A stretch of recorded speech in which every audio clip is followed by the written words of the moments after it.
Et elle me montre deux cheminées qui se trouvaient à, je sais pas, entre 300 et 500 mètres de là. Et de ces deux cheminées sortait une épaisse fumée blanche.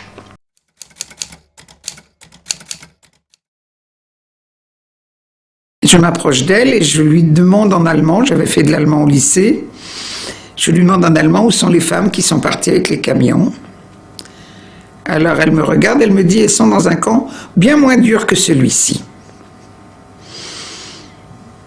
Et encore là, j'étais pas satisfaite de cette réponse. Donc, je vais me faire tatouer par la déportée qui faisait ça. Je dis à la fille, je lui dis, écoute, j'avais une camarade qui était dans le même wagon que moi, elle est montée dans le camion, où est-elle? La porte était grande ouverte.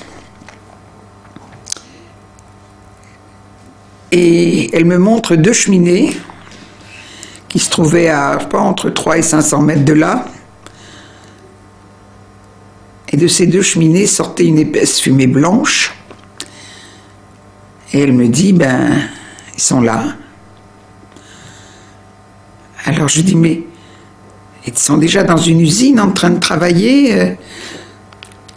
Elle me dit, non, c'est pas une usine où on travaille, c'est une usine de mort.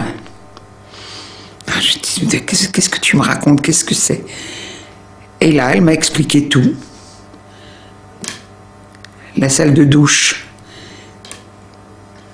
d'où sortait le cyclone B, le gaz asphyxiant, et non pas de l'eau, comme il pouvait s'y attendre. La mort par asphyxie, pénible.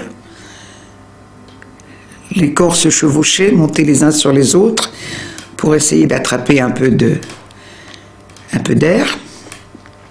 Et puis ensuite la crémation. Et la grande fumée blanche, c'était ce qui sortait des fours crématoires.